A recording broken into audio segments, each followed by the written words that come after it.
जब विपक्ष का नेता इतना मूर्ख हो तो इससे तो फायदा पक्ष को होना ही है। कांग्रेस में प्रतिभाओं का दरकिनार किया जा रहा है, इसीलिए कांग्रेस पार्टी नहीं जीत पा रही है। इसे हेट स्पीच में माना जाना चाहिए। उससे ज्यादा चुनाव कांग्रेस पार्टी हार गई है। आगे आने वाले समय में ये सचिन तेंदुलकर जी और वीरेंद्र सहवाग जी का रिकॉर्ड तोड़ देंगे। मैं मानता हूं कि मेलोनी जी और मोदी जी के बीच का जो संबंध है बहुत दोस्ताना और बहुत कि इनको क्यों गद्दार कहा जाना चाहिए। भारत तेरे टुकड़े होंगे बोलने वाले के लिए ये जमानत याचिका लगवाते हैं, चिकन नेक काटने वाले के लिए जमानत याचिका लगवाते हैं, तो गद्दार कौन है। ये सब चीजें बस भारत में ही संभव है। आप चाइना में करके दिखाइए, किसी की हिम्मत नहीं है। आप हांगकांग में करके दिखाइए, किसी की हिम्मत नहीं है। राहुल गांधी 2 दिन के उत्तर प्रदेश के दौरे पे हैं। बरेली में उन्होंने एक बार फिर से विवादास्पद बयान देते हैं, जिसके बाद राजनीति गर्म हो जाता है। उन्होंने आरएसएस, बीजेपी, मोदी, अमित शाह को जो उनके बारे में जो अपशब्द यूज करते हैं, उन्हें गद्दार बोला है। क्या कहेंगे वकील साहब? देखिए, बहुत ही शर्मनाक बयान था। एक लीडर ऑफ अपोजिशन होने के नाते राहुल गांधी जी को ऐसा बयान नहीं देना चाहिए था। उन्हें समझनी चाहिए कि कांग्रेस पार्टी का इतिहास बहुत ही पुराना रहा है और इस पार्टी से देश को बहुत दिग्गज नेता बने हैं, तो एक जिम्मेदारी होती है। उस जिम्मेदारी को निभाते हुए इन्हें देश के प्रधानमंत्री के लिए, गृह मंत्री के लिए और ऐसी पार्टियों के लिए जिन्होंने हमेशा अपना सेवा जनता को दिया है, उसके लिए सही शब्दों का इस्तेमाल किया जाता है। और गद्दार शब्द बहुत ही खराब है। मुझे मानना है कि अगर गद्दार अगर किसी के ऊपर कह दिया जाता है तो उसके परिवार में पीढ़ी दर पीढ़ी कहीं ना कहीं उसको लोग बुरी नज़र से देखते हैं। तो ऐसे अपने प्रधानमंत्री जी के लिए नहीं बोलना चाहिए। और सबसे बड़ी बात मैं कह दूं, जो राहुल गांधी जी ने बयान दिया है उस पर, तो जिस संविधान की ये बात कर रहे हैं उसी संविधान ने हर देश, प्रत्येक नागरिक को इस देश के ये अधिकार दिया है कि कैसे अपने देश के प्रधानमंत्री, गृह मंत्री को चुना जा सके। अगर पूरी प्रक्रिया को निभाने के बाद देश का प्रधानमंत्री चुना गया है तो उनके नज़र में भी उतना ही सम्मान होना चाहिए। और अगर राहुल गांधी को ये लगता है कि ये मेरे प्रधानमंत्री नहीं है, तो इससे साफ जाहिर होता है कि वो मान चुके हैं कि ये इटली के नागरिक है, यहाँ के नहीं है, इसलिए ऐसा बयान वो दे रहे हैं। और तीसरी बात मैं बता दूं इसी कड़ी में, तो राहुल गांधी को संविधान का स भी नहीं आता है। अभी अगर कोई बच्चा भी पूछ ले कि आप संविधान के 4 बातों को बताइए जो बाबा भीमराव अंबेडकर डिस्कस करके गए थे, तो उन्हें कुछ नहीं पता होगा। जबरदस्ती बस एक बात कहते हैं कि हम संविधान को बचाने निकले हैं। एक मीडिया पत्रकार के द्वारा बिहार के चुनाव में उनसे पूछा गया कि जब देश में संविधान खतरे में है तो आप क्यों नहीं सुप्रीम कोर्ट का दरवाजा खटखटाते हैं, तो उनका कहना था कि मेरा जिम्मेदारी नहीं है कि मैं संविधान को बचाऊं, लोकतंत्र को बचाऊं, मेरी जिम्मेदारी नहीं है। तो आखिर एक लीडर ऑफ अपोजिशन का जिम्मेदारी नहीं है तो किसकी जिम्मेदारी है। और अभी कुछ सूत्रों के हवाले से खबर भी आ रही है कि वायनाड दूसरा रायबरेली बनने जा रहा है। इस बार अगर लोकसभा का चुनाव राहुल गांधी जी वहां से लड़े तो इसका साफ साफ मतलब है कि वो अपने जनता में अपना विश्वास खो चुके हैं, वो हारने वाले हैं। अब बताता हूं कि इनको क्यों गद्दार कहा जाना चाहिए। AI समिट होता है तो ये ऐसे लोगों को भेजते हैं कि विश्व लेवल पे भारत की छवि खराब हो। G20 समिट होता है तब ये विरोध करते हैं। भारत तेरे टुकड़े होंगे बोलने वाले के लिए ये जमानत याचिका लगवाते हैं, चिकन नेक काटने वाले के लिए जमानत याचिका लगवाते हैं। और कहीं ना कहीं कन्हैया लाल को तो इन्होंने सांसदी का अपनी पार्टी से टिकट तक दे दिया। तो गद्दार कौन है जी? कन्हैया कुमार को। तो गद्दार कौन है? ऑपरेशन सिंदूर पर एविडेंस मांगने वाले, उरी हमले के ऊपर एविडेंस मांगने वाले गद्दार हैं, या देश के लिए 72 घंटे काम करने वाले लोग गद्दार हैं? ये देश की जनता तय करेगी। और मेरा मानना है देश की जनता ने कई बार मुहर लगा दिया है। इस बार भी उत्तर प्रदेश और पंजाब के चुनाव में भारतीय जनता पार्टी को पूर्ण बहुमत के साथ जिताकर फिर से एक बार दिखा देगी कि किस तरीके से ये पूरे मोदी जी में विश्वास रखते हैं। और यही कारण था राहुल गांधी जी की ही मंच से बिहार में गाली दी गई थी। यही कारण था कि बिहार में इतनी प्रचंड जीत हुई। अब फिर से राहुल गांधी वही कर रहे हैं। मुझे तो लगता है कि राहुल गांधी जी भारतीय जनता पार्टी के बी टीम है, क्योंकि जहां जहां चुनाव होता है ऐसे ऐसे बकवास कर करके लोगों की भावना को ठेस पहुंचाकर पूरा वोट एक पार्टी की तरफ ध्रुवीकरण कर देते हैं। सर, आप तो उन्हें बी टीम बता रहे हैं, लेकिन समय समय पे राहुल गांधी की तरफ से जो बयान आता है, चाहे चौकीदार चोर है, चाहे प्रियंका गांधी के सामने नीम के पत्ता करके कुछ फ्रेज कहा जाता है, अभी गद्दार कहा गया है। आरएसएस बीजेपी पे हमेशा इस तरह के सवाल उठता रहा है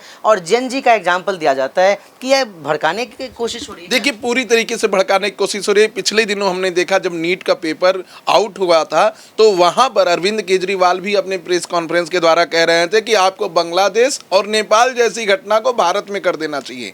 क्या आप चाहते हैं कि जिस तरीके से बांग्लादेश के प्रधानमंत्री के कपड़ों को, जो कि कहीं से भी अच्छा नहीं था, शर्मसार करने वाला था, उसको भारत की जनता दिखाए वीडियो में लोकसभा लोकसभा को तोड़ दे, राज्यसभा को तोड़ दे, राष्ट्रपति भवन में जाकर तोड़ फोड़ करे और वहां के खाने को इस तरीके से खाए जैसे बांग्लादेश और नेपाल में हुआ। क्या आप चाहते हैं कि इस देश के मंत्री विधायक को लोग जान से मार दें? तो ऐसी बात करने वाले अरविंद केजरीवाल हो, चाहे ममता बनर्जी हो, चाहे अखिलेश यादव हो, चाहे तेज प्रताप यादव हो, चाहे तेजस्वी यादव हो, चाहे खुद राहुल गांधी जी हो, ये देश को तोड़ रहे हैं। लीडर ऑफ अपोजिशन का मतलब ये नहीं है कि आप देश की हर नीति पर देश का विरोध करेंगे। लीडर ऑफ अपोजिशन का मतलब ये है कि जो पक्ष में सरकार है उससे आप सवाल पूछेंगे और वो सरकार जो है उस सवाल का जवाब देना पड़ेगा। जब लोकसभा का सत्र चलेगा ये लोग वॉकआउट कर जाएंगे, जब महिला आरक्षण की बात आएगी ये लोग वॉकआउट कर जाएंगे, इसके अगेंस्ट वोट देंगे, जब महिलाओं को रिजर्वेशन देने की बात आएगी ये लोग वॉकआउट कर जाएंगे। तो आखिर कब ये देश के साथ खड़े होंगे? इजराइल में जब युद्ध चल रहा था ईरान से तो वहाँ लीडर ऑफ अपोजिशन सामने आकर खड़ा हुआ और कहा कि हम देश के साथ हैं। ईरान के लोग अपने देश के साथ हैं, अमेरिका के लोग अपने देश के साथ हैं, ब्रिटेन के लोग अपने देश के साथ हैं। सिर्फ भारत एक ऐसा देश है जहाँ संविधान के नाम पर मजाक उड़ाया जाता है, जहाँ संविधान के नाम पर लोग विरोध करते हैं और इस तरीके का विरोध करते हैं कि देश को तोड़ने की बात करते हैं। कोई कहेगा कि पश्चिम बंगाल को अलग से बना दूंगा, कोई कहेगा पंजाब में खालिस्तान बना दूंगा, कोई कहेगा कि असम को काट के चिकन नेक बना दूंगा। तो ये सब चीज़ें बस भारत में ही संभव है। आप चाइना में करके दिखाइए, किसी की हिम्मत नहीं है। आप हांगकांग में करके दिखाइए, किसी की हिम्मत नहीं है। आप ताइवान में करके दिखाइए, किसी की हिम्मत नहीं है। आप अमेरिका में करके दिखाइए, किसी की हिम्मत नहीं है। ये हिम्मत सिर्फ भारत में है क्योंकि भारत का कानून बहुत ही लचीला है, बहुत ही कमज़ोर है। इसको मजबूत करना पड़ेगा और चीज़ों को और क्लियर करना पड़ेगा। तो मैं मानता हूँ कि ये सब आरोप निराधार है। पिछले दिनों हमने देखा कि समाजवादी पार्टी के एक प्रवक्ता ने किस तरह के बयान दिए कि ब्राह्मण और किसकी तुलना कर दी। तो ये लोग तो इस प्रकार के लोग हैं कि ऐसे बयान देने के बाद भी कोई पार्टी का प्रेस रिलीज नहीं हुआ कि हम इनके बयान से राब्ता नहीं रखते हैं, हम माफ़ी मांगते हैं या इन्हें पार्टी प्रवक्ता से हटा देते हैं।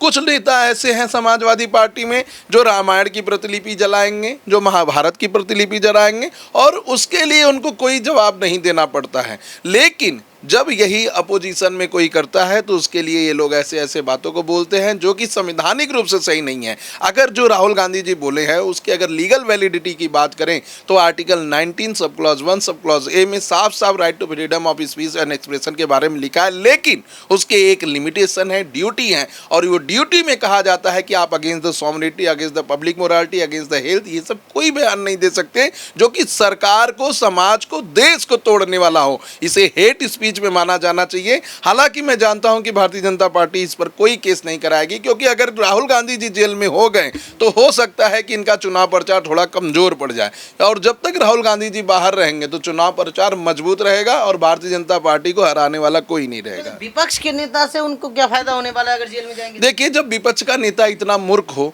तो इससे तो फायदा पक्ष को होना ही है। इस तरीके का बयान अभी हमने सुना था पिछले दिनों, अखिलेश यादव कह रहे थे कि योगी जी घुसपैठिए हैं।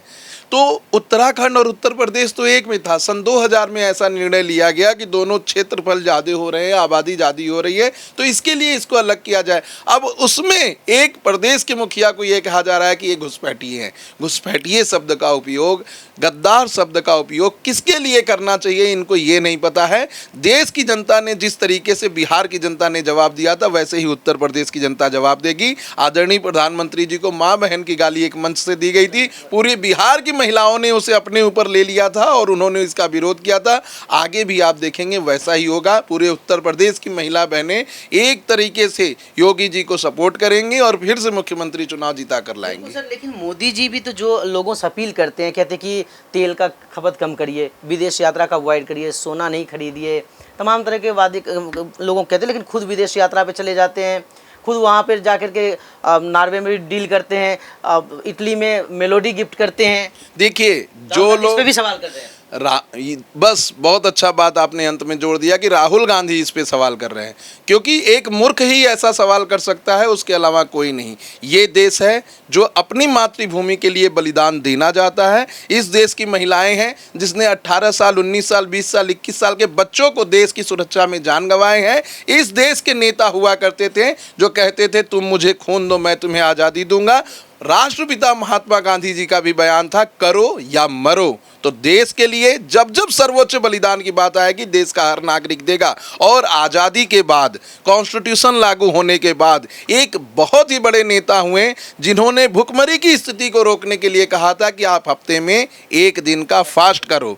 तो लाल बहादुर शास्त्री जी का जो बयान था और जिस तरीके से सादगी से वो जीते हुए प्रधानमंत्री पद का पद लिए थे, उनकी धोती कुर्ते भी फटे हुए थे फिर भी वो देश की सेवा कर रहे थे, तो इससे ये देश के नागरिक सीखते हैं। आप एक चीज़ और गौर करिए कि एशियाई देशों में भारत की तरफ जितने भी घिरे हुए देश हैं सब जगह छोटे बड़े आंदोलन हुए, लेकिन भारत में क्यों नहीं हुआ? क्योंकि यहाँ के लोग सबसे ज़्यादा प्रेम अपनी मातृभूमि से करते हैं, अपनी मिट्टी से करते हैं। यहाँ प्रधानमंत्री आज राहुल गांधी भी होते तो उनके इस बयान का समर्थन पूरा देश करता, भले वो मूर्ख हैं, क्योंकि ये देश हित में है। और देश की जब बात आएगी तो पूरे देश की जनता एक सुर में एक साथ खड़ी होगी, चाहे वो नेता कोई होगा। लेकिन सर जिस तरीके से आप कह रहे हैं राहुल गांधी को मूर्ख बता रहे हैं, वो तो कांग्रेस पार्टी को लीड कर रहे हैं, कांग्रेस पार्टी को दशकों से चलाते हुए आ रहे हैं, आप कह रहे हैं मूर्ख है सर? देखिए बोलने नहीं दिया जाता। यही रीज़न है कि 100 से ज़्यादा चुनाव कांग्रेस पार्टी हार गई है। आगे आने वाले समय में ये सचिन तेंदुलकर जी और वीरेंद्र सहवाग जी का रिकॉर्ड तोड़ देंगे और हो सकता है कि और भविष्य में रोहित शर्मा का भी रिकॉर्ड तोड़ दें, डबल सेंचुरी के ऊपर ये हार का सिलसिला जारी रहेगा। राहुल गांधी जी का नो डाउट अभी उनमें राजनीति बची है। राहुल गांधी जी के पार्टी में बहुत अच्छे अच्छे नेता हैं, कांग्रेस में नेताओं की कमी नहीं है, लेकिन उन लोगों को दरकिनार किया जा रहा है। जैसे एक गांव में युवा प्रतिभा को अगर दरकिनार किया जाए तो उस गांव का विकास नहीं हो पाता है, इसी तरीके से कांग्रेस में प्रतिभाओं का दरकिनार किया जा रहा है, इसीलिए कांग्रेस पार्टी नहीं जीत पा रही है। अन्यथा कांग्रेस पार्टी में अभी भी राजनीति बची हुई है। पिछले दिनों मैंने आदरणीय प्रधानमंत्री जी का एक वक्तव्य देखा था, उसमें प्रधानमंत्री जी खुद कह रहे थे कि अगर राजनीति की जमीनी समझ ना हो तो हमसे आइए कुछ क्लास ले लीजिए, लेकिन हम नहीं चाहते कि इस तरीके से कांग्रेस पार्टी विलुप्त हो जाए। और ऐसा लग रहा है कि जिस तरीके के ऐसे बयान बौखलाहट में दिए जा रहे हैं, क्योंकि कोई आदमी पर्सनल कमेंट तभी करता है जब वो हार देखता है, जब वो शिकस्त देखता है, जब वो पूरी तरीके से बौखला जाता है। तो ये कमेंट करने के बाद मैं तो यही कहूँगा कि आप झप्पी लगा लेते हैं, आंख मार देते हैं, किसी को फ्लाइंग किस दे देते हैं, तो एक बार जाके आदरणीय प्रधानमंत्री से मिल भी लीजिए, हो सकता है कि आपका दिन बदल जाए। तो कहीं ना कहीं मेरा बस एक सलाह है कि आप देश में लीडर ऑफ अपोजिशन रहिए, बहुत ज़रूरी है लोकतंत्र के लिए, और मजबूत लोकतंत्र के लिए विपक्ष का होना बहुत ज़रूरी है। लेकिन उस विपक्ष के क्या क्या रोल हैं वो भी नहीं पाइए। आप लीडर ऑफ अपोजिशन होने के नाते अगर कोई राज्यसभा लोकसभा में कोई बिल आता है तो उसके लिए आप उससे सरकार से जवाब सवाल नहीं करते कि आखिर ये बिल क्यों लाया गया है, इससे किसकी भलाई है। आप एक पर्टिकुलर क्षेत्र के मेंबर ऑफ पार्लियामेंट हैं, उस क्षेत्र के विकास के लिए आप मोदी जी के पास नहीं जाएंगे, उस परिवहन मंत्री के पास नहीं जाएंगे, तो उस क्षेत्र का विकास कैसे होगा? आपने सिर्फ निष्क्रियता की राजनीति की है, वही जानना चाहते हैं। आप ये समझिए कि इस देश का एक टैक्स पेयर कैसे अपने छोटे छोटे पैसे को काट के देश को चलाने के लिए दे रहा है, अपने बच्चे की फीस नहीं भर पा रहा है लेकिन टैक्स भर रहा है, और उसके बाद भी लीडर ऑफ अपोजिशन का कोई भी कर्तव्य आप नहीं कर रहे हैं। मुझे तो लगता है कुछ गाइडलाइन अब सेट कर देने चाहिए कि ये गाइडलाइन लीडर ऑफ अपोजिशन को मानने ही पड़ेंगे, और नहीं मानने पर उसको लीडर ऑफ अपोजिशन का पद चला जाएगा। एक लोकसभा में, एक लोकतंत्र में संवाद होने चाहिए, संवाद करने चाहिए, प्रश्न पूछने चाहिए राहुल गांधी जी के द्वारा आदरणीय प्रधानमंत्री जी से, और आदरणीय प्रधानमंत्री जी को उसका जवाब देना चाहिए। जिस तरीके से भारत का लोकतंत्र चल रहा है, आने वाले समय में ये पूरी तरीके से लोकतंत्र खत्म हो जाएगा, क्योंकि यहाँ लीडर ऑफ अपोजिशन का रोल कोई पॉजिटिवली निभा ही नहीं रहा है। बिल्कुल जी, बिल्कुल। हमारे साथ सूरज झा जी भी है। सर जिस तरीके से राहुल गांधी जी का भी इस पे वीडियो आया है कि इटली के जो प्रतिनिधित्व कर रही है मेलोनी जी और मोदी जी, जॉर्जिया मेलोनी जी, उसमें वीडियो वायरल हुआ है, और मेलोडी गिफ्ट करने के लिए सोशल मीडिया पे तमाम तरह के पॉजिटिव नेगेटिव बातें हो रही है, लोग मीम्स भी बना रहे हैं, आप कैसे देखते हैं? नहीं, बिल्कुल। आप देखिए, राहुल गांधी जो कर रहे हैं वो मैं मानता हूँ कि वो गलत कर रहे हैं, उनको तो साथ सरकार को देना चाहिए। देखिए, जहाँ पे कई, जैसा कि विशाल जी भी बता रहे थे, जहाँ पे कई राष्ट्राध्यक्ष लाखों करोड़ों गिफ्ट लेके जाते हैं, यहाँ 200-250 में कितना अच्छा, और पार्ले का मेलोडी टॉफ़ी के बहाने ये भारत और इटली के बीच का जो रिश्ता है कितना सौहार्दपूर्ण रिश्ता है। इससे इटली में वो तमाम चीज़ें देखिए, इटली के साथ जो हमारा व्यापारिक संबंध है और सांस्कृतिक संबंध है, और आपको राहुल गांधी जी को भूलना नहीं चाहिए कि उनका ननिहाल भी जो है इटली ही है। तो अगर कांग्रेस वाले इटली जा सकते हैं तो बीजेपी वाले अगर प्रधानमंत्री जो इटली गए तो कोई गलत नहीं है। देखिए हर राजनेताओं का जो देश दुनिया जाते हैं, विजिट करते हैं, कुछ ना कुछ गिफ्ट भी, कभी रामायण दे दिए, गीता दे दी, कई बार कुछ और गिफ्ट दे, एंटीक पीस, अभी नीदरलैंड से कुछ और मिला है सामान। तो कहीं ना कहीं मैं मानता हूँ इसको बवाल करने की जरूरत नहीं है, ये तो देश की बात है। और इसमें ये देखना चाहिए कि इतने इकोनॉमिक क्राइसिस में छोटी चीज़ें कितनी अच्छी महत्वपूर्ण हो, देखिए पूरा ट्रेंड कर रहा है, मैं मानता हूँ। तो इसमें सरकार को साथ देना चाहिए और भारत और इटली के बीच के जो संबंध है और बेहतर हो रहे हैं। और मैं मानता हूँ कि ये चीज़ें जो है कहीं ना कहीं भारतीय अर्थव्यवस्था में आगे काम ही आएगा, क्योंकि हमारे एक्सपोर्ट इंपोर्ट जो डिस्टर्बेंस चल रही है, तो इटली से जो चीज़ें हमारी मिल सकते हैं और हम इटली को जो बेच सकते हैं, दोनों चीज़ होती है। कई बार हम इंपोर्ट करते हैं, कई बार हम एक्सपोर्ट करते हैं। तो इंपोर्ट में भी हमें ये देखना होता है मिनिमम पैसे पे हम इंपोर्ट कर लें या कोई सामान सस्ता मिल जाए, और एक्सपोर्ट में ये ध्यान रखना होता है मैक्सिमम चीज़ें हम अपना कितना मैक्सिमम बेनिफिट के साथ बेच रहे हो। तो बहुत सारा संबंध होता है। मैं मानता हूँ कि यूरोप के अंदर इटली के साथ भारत का बहुत अच्छा, और मोदी जी का और मेलोनी का जो केमिस्ट्री है वो भी बड़ा सराहा जा रहा है। लोग बहुत अच्छे ट्वीट्स देख रहे हैं, मिलियन में जा रहे हैं व्यूज़, रिकॉर्ड तोड़ रहे हैं। तो मैं मानता हूँ कि मेलोनी जी और मोदी जी के बीच का जो संबंध है बहुत दोस्ताना और बहुत सांकेतिक और प्रेम भाव वाला संबंध है। तो मैं मानता हूँ इसमें कुछ गलत नहीं सोचना चाहिए। और उनका भी माइक ननिहाल है, तो मैं मानता हूँ कि आप उसको उस तरीके से भी देख सकते हैं। इसमें मैं इसको हिसाब से इसमें कोई विवाद नहीं होना चाहिए मेरे। सर, जिस तरीके से मोदी जी लगभग हर देश के राष्ट्राध्यक्ष से मिलते हैं, तो महिलाएं भी होती हैं उनमें, लेकिन वहाँ पे चर्चाएं नहीं होती। लेकिन जब जॉर्जिया मेलोनी जी से मिलते हैं मोदी जी, तो सोशल मीडिया पे बाढ़ सी आ जाती है। हाँ बिल्कुल है। और सोशल मीडिया पे बात इसलिए भी आती है कि भाई मोदी जी खुद कई बार सेल्फी डालते हैं। मोदी और मेलोनी जो मेलोनी जी बनाए वर्ल्ड बीच का तोड़ के बनाया गया है। और जो आपने राष्ट्राध्यक्ष कहा, तो अगर उस पूरे यूरोप में देखें तो एक डेनमार्क की एक फीमेल है जिनके साथ अपना अभी भी मोदी जी का मिलना हुआ। और राष्ट्राध्यक्ष हैं मेलोनी, चूंकि इटली की राष्ट्रपति हैं, तो एक राष्ट्राध्यक्ष का और एक अधिकारी का मिलना अलग अलग है। राष्ट्राध्यक्ष के तौर पर ये मिल रही हैं और केमिस्ट्री बहुत पहले से सराही जा रही है, तो अच्छी बात है। मैं चाहता हूं कि अगर किसी केमिस्ट्री की वजह से अगर देश को फायदा हो रहा है, देश की अर्थव्यवस्था के लिए मजबूती की बात है, तो बहुत अच्छी बात है। और देखिए अगर इस चीज़ को देखें तो बहुत लोग कंस्ट्रक्टिव तरीके से देख रहे हैं। भारत का विपक्षी ऐसा है जिसको मजाक उड़ा रहा है। कल मैं देख रहा था कि पवन खेरा पर प्रेस कॉन्फ्रेंस कर रहे हैं। पवन खेरा भी भूल गए, कभी पवन पेरा बनते बनते बचे हैं वाल। वो मैं मानता हूँ कि सरकार जो भी कर रही है बहुत विधि सम्मत और बहुत काम सही से कर रही है।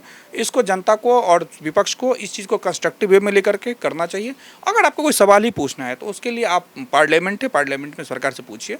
युद्ध खत्म होने दीजिए, सारी चीज़ें खत्म होने दीजिए, फिर पूछ लीजिएगा। कोई भागा नहीं जा रहा है, ठीक है। तो पहले जैसे घर में कोई आग लगी तो पहले आग बुझाइए, फिर आपका सवाल जवाब होगा पानी बाल्टीन कौन लाया नहीं लाया। तो पहले अभी ये जो इश्यूज़ हैं उसको एड्रेस करने की ज़रूरत है। मैं मानता हूँ कि सरकार इस पे काम कर रही है। मोदी जी के दौरा बहुत फ़ायदेमंद हुए हैं और मोदी जी देश के लिए जो उनसे बन सकता है, जो कर सकते हैं, बेस्ट पॉसिबल मेहनत कर रहे हैं। जी बिल्कुल। तो कहते हैं नेशन फर्स्ट, अगर देश है तो आप है, हम हैं और तमाम तरह के चीज़ें हैं। तो अगर देश की जहाँ पे बात आती है वहाँ पे पक्ष विपक्ष और आम जनता सभी को कोऑर्डिनेशन बना के चलनी चाहिए। और जिस तरह से मिडिल ईस्ट के हालात है या रशिया यूक्रेन की युद्ध हो रहा है, उन समय में हमें एनर्जी सेविंग के लिए अगर प्रधानमंत्री की तरफ से आह्वान किया जाता है और उसके बाद जो विपक्ष का रिएक्शन होता है, उनकी जो प्रतिक्रिया है, वह कहीं न कहीं उनके मैच्योरिटी पे सवाल उठाता है। आपने सुप्रीम कोर्ट के अधिवक्ताओं को सुना, आपकी क्या राय है आप भी कमेंट करके ज़रूर बताएं। फिलहाल अब तक के लिए इतना ही। कैमरा पर्सन मनी के साथ Vinod Kumar, A to Z news, Delhi.